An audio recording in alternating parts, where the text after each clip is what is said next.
Deion Sanders urged to stop talking after Shedeur's disaster as Colorado faces new allegation.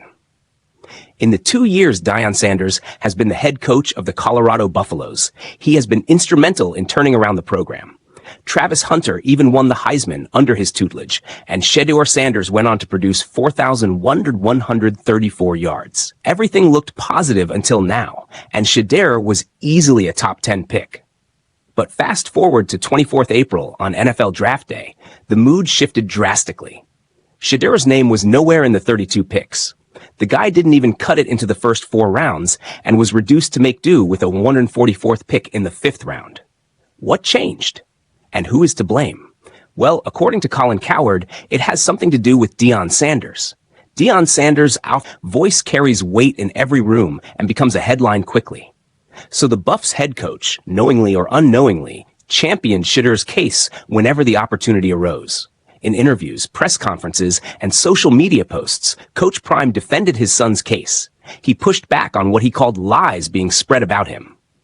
The lies, that's going to be that. But we're great with adversity. Deion further added, he is built for that. He's the most qualified young man who plays that position that's built for that, and to be in front of the lights and to continuously shine. The head coach even threatened to call the person out spreading the lies, but later claimed to have taken the high road regarding the whole issue. While loyalty is admirable, not everyone thought the constant coverage was helpful. Colin Cowherd feels that this is something that might have tanked the now Browns QB's stock. Cowherd admitted that he was disillusioned while watching the NFL draft. I couldn't understand why he's dropping. What in the world is happening? Dad is happening. That's why I like the tack that Arch Manning and his family do. They're staying in the shadows.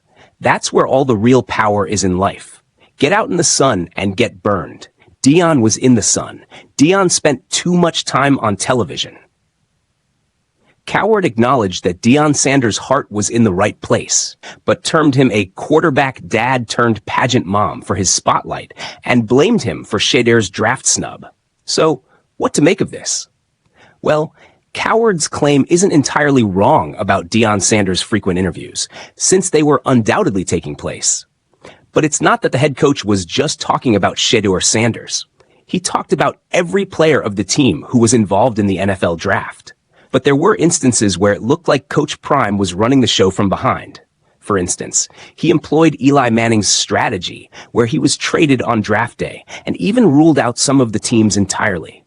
There's certain cities that ain't gonna happen. It's gonna be an Eli. Now, to conclude it, whether Shedeur's draft slide was natural or the result of Deion Sanders is an open question, and there is no right or wrong answer in this to begin with. But Deion might have even more stern tests to face. Deion Sanders is running a circus, as per a CFB coach.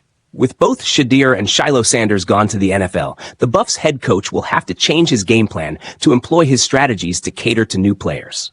Kaidon Salter will be his new QB, coming from Liberty after producing 2,179 passing yards and 1,089 rushing yards just last year. The O-line will have different starters coming in from the transfer portal, including Xylon Chrysler from Illinois and Zarian McGill from Louisiana Tech. This influx of high transfer portal players has come with a harsh take. It's going to be a circus just like last season, so expect the unexpected. It doesn't matter what noise Prime makes. They cannot have a winning season without a functional run game and a legit offensive line. That's the one position group you can't really portal in one cycle. If they're halfway better there, they'll have a winning season, said one anonymous coach. Well, last year Colorado finished 9-4, making their first winning season since 2016. Deion Sanders might have lost his sons to the NFL, but he is doing everything to bolster his squad. For instance, the last-minute flip of Julian Lewis from USC was a coup, and the addition of Williams Joseph from Tulsa in the receiver department screams hope.